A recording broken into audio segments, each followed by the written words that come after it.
Hey guys, Ty here, and in this video, we are going over the HTC Vive Deluxe Audio Strap Quest mod. I've seen it called the FrankenQuest. I like that, and that's kind of what it is. And yeah, the hype is real. So in this video, I'm gonna go over how to actually do it. You're gonna watch me go through from start to finish putting this together myself. It takes like 10 minutes, and then I do a quick review on what I think all the pros and cons of the whole setup are, and yeah, so let's jump into it.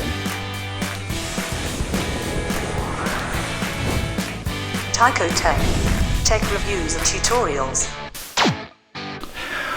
Okay, so here is what you're going to need to make your FrankenQuest here. So the FrankenQuest it was done originally with the Oculus Go as well. In fact, when I first got my Go, I tried using just the regular HTC Vive. It's really similar to this, and I found that it was a little bit more comfortable, but it wasn't worth the hassle. And then I ended up getting the VR cover head strap, which was way better. So what you're gonna need is you're gonna need your HTC Vive Deluxe audio strap right here. You're going to want some Velcro. This is the Velcro that I'd recommend. I've been using this forever. The Strenco, you can get it on Amazon. It comes in rolls, 2 rolls of 15 feet by 1 inch, and one of the hook side, one of the loop side. Super, super useful stuff, and this box was like 10 or 12 bucks. You'll find lots of uses for it, so I already had that, which is perfect.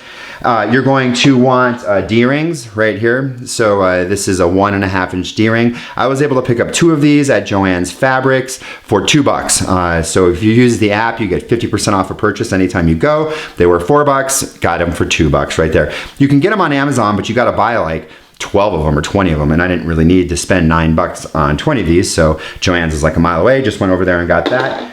Then I stopped off at Ace Hardware. Now you can get this Velcro actually for like half the cost on Amazon. It's like $4 for this. I spent like $6 or $7 over at Ace. Now this we're going to use in 2 places. We're going to use it as the loop for the top head strap right here, because we've got to go down from 1.5 inch right here to 1 inch on the front. These are 7/8 inch thick, so they're perfect for that. And then we're also going to use them to help secure the arms down. So the Velcro on the inside right here, so you're going to take this Velcro, you're going to take the loop, the hard, scratchy stuff, and you're just going to glue it in place. Now this is really sticky adhesive on the back, although I've found that on plastics or anything really over a long period of time, or if it's got a lot of stress on it, it can sometimes come off, and I just didn't want to risk it. So I just used some super glue and glued it into place right there. So I went all the way from the back right to the middle here, so I didn't have any sticking out past this round part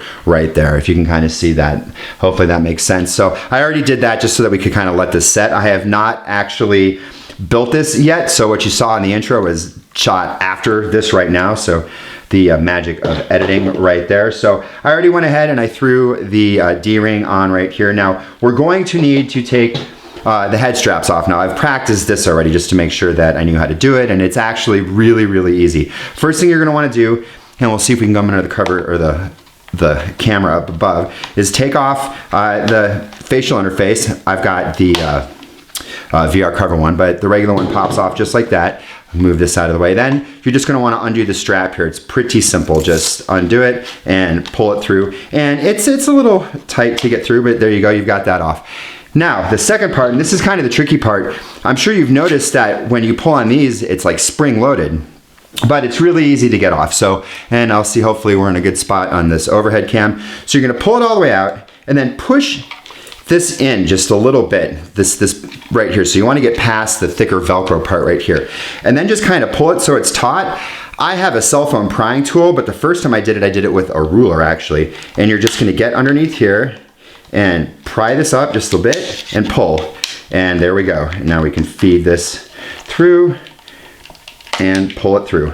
And then there we go. So this is what this looks like right here, and it's just this little metal bar right here. And this popped apart on me the first time I pulled it out, and it's easy, it just popped apart again. Just squeeze it back into place if you want this to be reusable again, and then there, it's good to go. So we're gonna do that on the other side really quick. So remember, just pull this, go all the way tight, feed this part through though, because otherwise it'll get stuck. So you wanna push this in a little ways.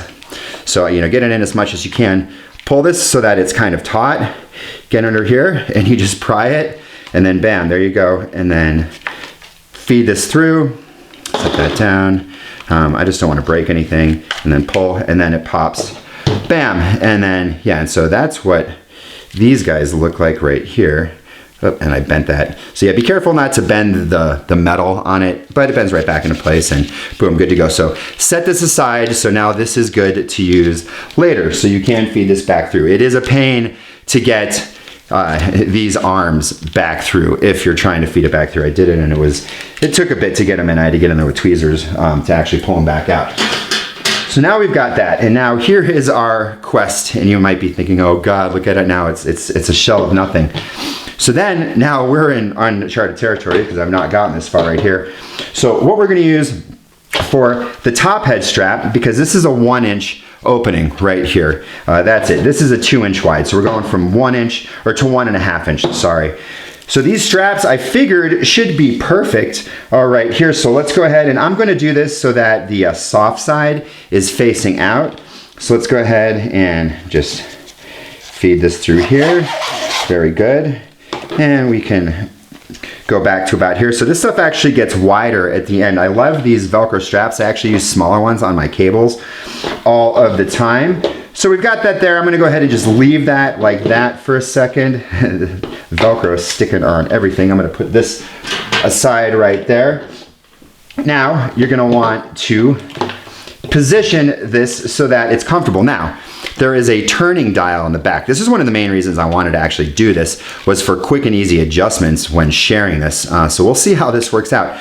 So it goes way, way, way, way, way, way out. It's super huge. So I'm gonna dial it back about there or so. So not so that it's fully tight. So that way, if somebody with a smaller head wants to use this, we can go ahead and dial it down without having to redo the side straps. But I'm not gonna be using like zip ties or tape or anything like that. So you'll be able to adjust this on the fly. And then all you're gonna have to do is stick these in place like yo. Now this is probably good enough. It's on here pretty tight. But I'm gonna wrap around with some of this Velcro around the outside here just to be on the safe side. Now we wanna fix up this center strap, and there we go. So you can kind of see this right here. So it looks nice, looks pro. I like that it's actually wider right here, so it's gonna prevent any side-to-side slipping right there. This, you can see, is what it looks like on the inside there, and maybe I could trim that down, but I think for now that will do the job, and this is gonna hold nice and tight. Now what you're gonna wanna do is, put it on. See, oh, before you put it on, you might wanna put the faceplate back on there. So let's go ahead and snap this in, and let's make sure that this faceplate will fit with all this extra Velcro in here. It should. But if not, I can trim it down because I've got a little bit extra going there. Get this nose part in. Yep, it pops in, perfect. There we go. Yeah, that looks great. Not a lot of extra room. I mean, that looks like this is designed to go that way. Now let's, moment of truth. All right, so I need to tighten this up. So I may need to want to adjust that just a little bit. And I'm gonna want a little bit more on the top there because it's pushing on my forehead just a little bit. But I can adjust that in a sec. Oh, there we go, wow. Okay, and then we got earphones. I am going to adjust that Velcro on the top so it's a little bit longer. Yeah, there we go. So here, we'll do a quick edit. I'm just going to make this just a tiny bit longer, and we will jump right back. Okay, so I'm back. All right, so what I did was I just made a quick adjustment, made this strap just a little bit longer so it's not pushing on the face pad. Now you can't even tell that it's there.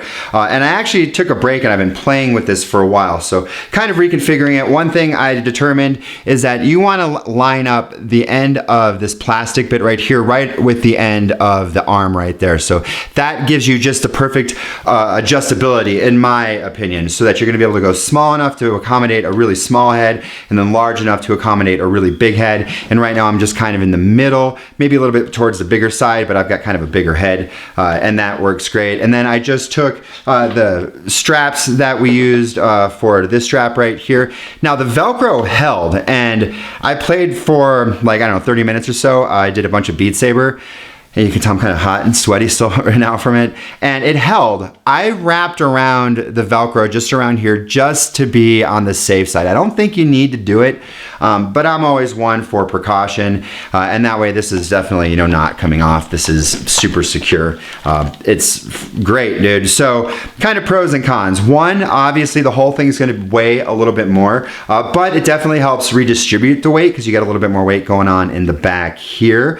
I love the crank to adjust. This is going to make it so much easier when I pass it off to somebody else to use. They're just going to be able to and then maybe a quick strap on the top if they need to adjust that. Way easier than trying to do both sides and get them even with the Velcro on the original head strap, because you had to get each side just right. Sometimes a little crooked. This way you're going to know you're going to get equal tension between your left and your right side, or right there. Comfort level, it's way more comfortable. I mean, so even like when it's like right now, it's super loose, a little out of focus. Now I can just kind of, you know, twist it down, a little adjustment. There we go. Perfect. Like this is great. Now maybe a little tighter up top, and boom, this is great. It feels like an entirely different headset. I like the rigid back part right here. Audio. I wasn't sure if I was going to dig these headphones. They actually sound pretty good. They're definitely better than in-ear. And it's really convenient just to have the audio like this. Now, of course, if you want to still hear the world around you, you can just pop one down. I tried that for a minute, and you know, you're just going to get one side audio, but then you can still kind of hear what's going on around you. Or just pop them off, unplug it. You can just kind of leave it hang, or you know, kind of tuck it in back over here. And the audio comes through normally through the headbands or the head straps right here, the arms. So yeah, all in all, I would definitely give this a recommendation. Yeah, once you get these headphones down and you push them into place, it seals yourself from the outside world really well, much better than I thought it would. And the audio is good, pretty good bass. Now these are not going to equal a pair of Bose headphones, but it's the strap, the headphones, everything for 99 bucks. And I think I spent like $6 on everything else, you know, a couple bucks for the D-rings. You can pick up the Velcro for $3.98. I think I spent $5 over at Ace, but you can get it on Amazon for $4. So like $6, $7. You're gonna need the Velcro, so maybe another, I don't know, 8 or 9. This stuff is super useful though. You'll find lots of uses. So that's it. I love it. I do give it my thumbs up, and it looks so sick. Like this just looks like a badass headset now. I mean, not that it didn't before, but now it looks like a real hardcore VR headset, and it's totally mobile. And I found it still fits in the box, right? So there was the box, I put that in a backpack. It still actually fits in the box. You're just gonna pump up the headphones out of the way, and you gotta make sure this is the right distance, but this plastic part is pretty much identical shape, and it will fit into the cardboard. So if you're using a modded box in a bag type of carry situation, this will still work like that. And then hopefully this will fit in regular cases as they come out for the Quest. Time will tell on that. So that's it. Again, yeah, 2 thumbs up on it. I love it. If you have the dough, get it. Luckily, it was my birthday, and I got some birthday money, so I didn't have to pay anything for it off Amazon. If you guys have questions, please feel free to ask in the comments below. Give the video a thumbs up if you like it. Give it a thumbs down if you thought I sucked. Hit that subscribe button. Hit the bell button if you haven't already. I do videos like this kind of frequently. And that is it. I will see you guys in the next video.